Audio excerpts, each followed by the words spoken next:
নয়াদিগন্তের Facebook লাইভে স্বাগতম জানাচ্ছি। আমি মোবারক হোসেন খান, দাঁড়িয়ে আছি চট্টগ্রামের এভার কেয়ার হসপিটালে। আজকে নগরীর হামজারবাগ এলাকায় গণসংযোগকালে চট্টগ্রাম ৯ আসনের বিএনপি মনোনীত প্রার্থী আরশাদুল্লাহর গণসংযোগে অতর্কিত গুলিবর্ষণে একজন গুলিবিদ্ধ হয়েছেন এবং নগর বিএনপির এই নেতা উনি নিজেও গুলিবিদ্ধ হয়ে এভার কেয়ার হাসপাতালে ভর্তি আছেন এবং ওনার সাথে গণসংযোগকালে ওনার আরেকজন সহযোগী ওনার ভাই উনিও আহত অবস্থায় এভার কেয়ারে আছেন।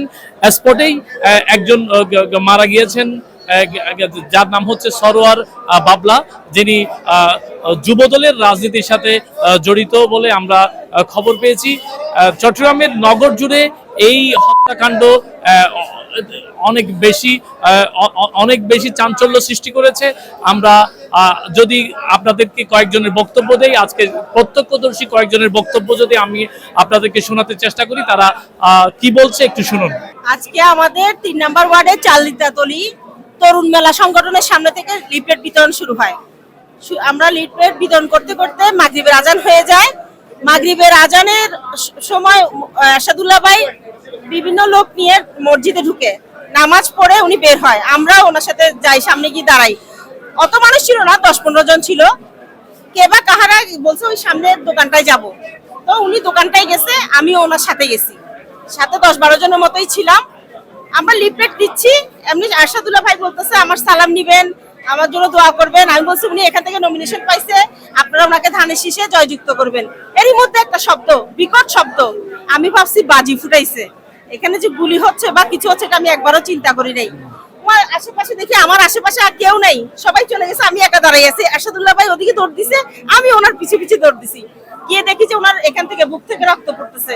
তারপর আমার হাতে অনেকগুলো টিস্যু ছিল, আমি টিস্যু দিয়ে ওখানে চাপা দিয়ে ধরে আমি আর মুন্না ওনার পিএস সামনে এসে একটা সিএনজি নিয়ে আমরা এবার কেয়ার হাসপাতালে আসি। আমি নিজেই বুঝতে পারতেছি না এটা কি হয়েছে, আমার মাথায় ঢুকতেছে না। আমি কাউকে কিছু করতেও দেখি নাই, শুধু শব্দ শুনছি আর আরশাদুল্লাহ ভাইয়ের রক্ত দেখছি। ওই ছেলেটা নিচে শুয়ে আছে, আমাদের পায়ের নিচে শোয়া ছিল, সে মানে ও পড়ে আছে। অ্যাকচুয়ালি এরশাদ ভাই এটা পূর্ব ঘোষিত ঘটনা ছিল এবং এরশাদ ভাই যখন আসরের সময় হয়ে গেছে উনি নামাজে গেছে।